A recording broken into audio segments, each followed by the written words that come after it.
নমস্কার বন্ধুরা, মায়ের এসেলে আপনাদের সকলকে স্বাগত। আশা করি আপনারা সকলেই ভালো আছেন। আমি আজকে আপনাদের নাজনে ডাঁটা ঝাল করা দেখাবো। এটা সজনা ডাঁটা দিয়েও হয়, নাজনে ডাঁটা দিয়েও হয়। এটা নাজনে ডাঁটা আমার এক আত্মীয় সে পাঠিয়ে দিয়েছে, আত্মীয়ের বাড়ি থেকে এটা এসছে। ডাঁটাগুলো একেবারে কচি ডাঁটা, খুব সুন্দর। তাই আমি বললাম এরকম করে ঝাল করি।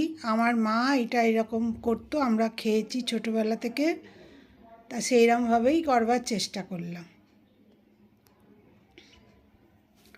আমি আমার ছেলেকে বললাম যে দিদা এরকম করে করতো, বলে তাহলে করো মা, আমরা খাবো। তাই জন্যে আজকে আমি ডাঁটার ঝাল করছি। মা যেরকম করে করতো সেরকম করে করার চেষ্টা করছি।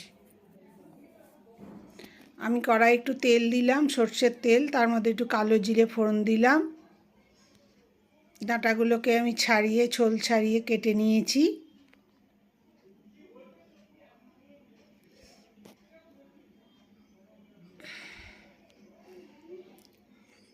এবার একটু হালকা করে আমি ভেজে নেব, যাতে কাঁচা গন্ধটা চলে যায়। এরম করে ডাঁটার ঝাল করলে আর সঙ্গে যদি কড়াইয়ের ডাল মানে বিউলির ডাল যদি করা যায়, দারুণ লাগে ভাত খেতে। আমাদের তো খুবই ভালো লাগতো এবং এখনও আমরা ডাঁটা খাই তরকারি টরকারি, কিন্তু শুধু ডাঁটার ঝাল টপ করে করি না, কেন আমাদের এখন তো এখানে সব কেনার ব্যাপার। এবার অনেক ডাঁটা এসেছে, তাই জন্যই আমি বললাম শুধু ডাঁটার ঝাল করব।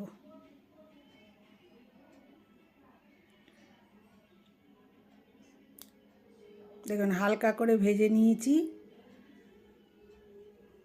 ভেজে আমি এবার এটাকে একটু তুলে রাখব।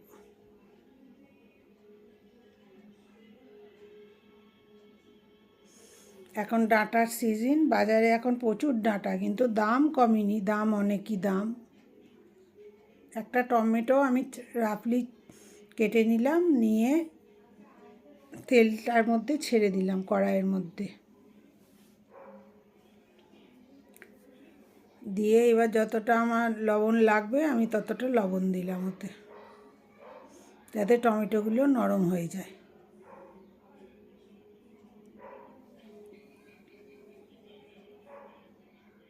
অল্প হলুদ, ওই হাফ চামচ হলুদ দিলাম, ছোটো চামচের।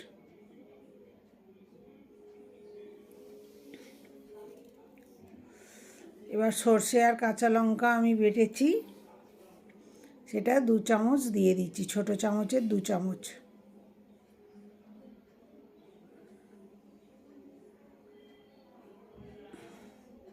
শুধু সর্ষে বাটা দিয়েও ঝাল করাই যায়। আমার একটু পোস্ত বাটা ছিল, তাই জন্যে আমি আবার ওতে ওই পোস্ত বাটাটা দিয়ে দিলাম। ওই যে আমার ছিল, এটা আমার 1.5 চামচের মতো পোস্ত বাটা ছিল, তাই ওর মধ্যে দিয়ে দিলাম। দিয়ে মশলাটাকে একটু কষিয়ে নিচ্ছি।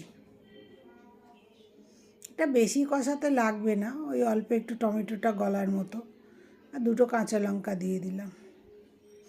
আর ঝাল যে যেমন খায় সেরকম দিতে হবে। আমি অল্প করেই সর্ষের সাথে লঙ্কা বেটে দিয়েছি।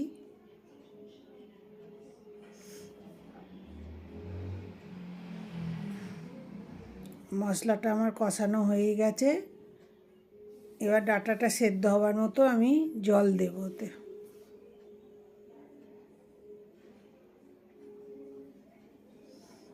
টমেটোটাও বেশ গলে গেছে, মাখা মাখা হয়ে যাচ্ছে মশলার সাথে একদম।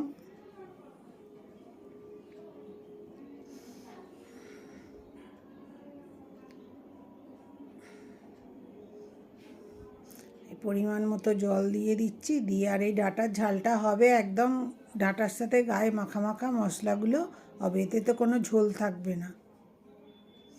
আমি ডাঁটাগুলো দিয়ে দিলাম ওর মধ্যে।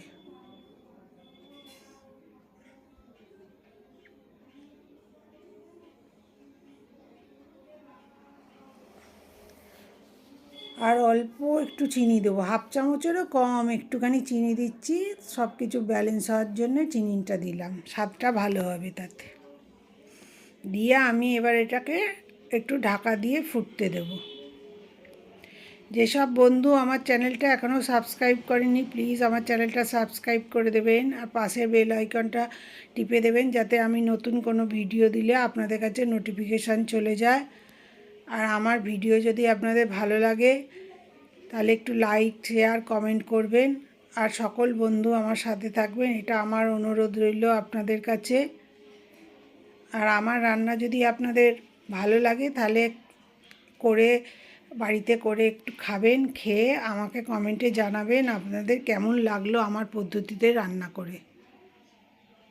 দেখুন কীরকম একদম কাই মতো গায়ে লাগা লাগা হয়ে যাচ্ছে। একটু ধনেপাতা কুচি দিলাম নামাবার আগে, আবার ডাঁটা সমেত, আর অল্প একটু 1 চামচের মতো তেল, একটু কাঁচা তেল ছড়িয়ে দিলাম।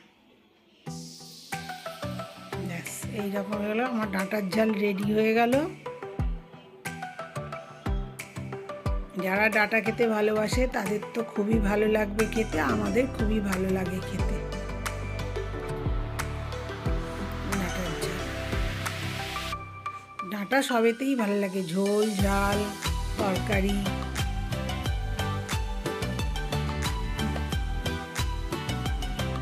একদম গায়ে মাখা মাখা হলো।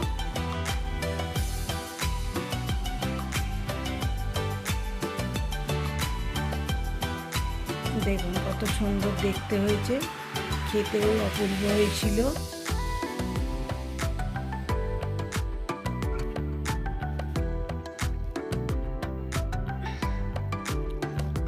আমার ভিডিও দেখার জন্য আপনাদের সকলকে ধন্যবাদ। আপনারা সকলে ভালো থাকবেন।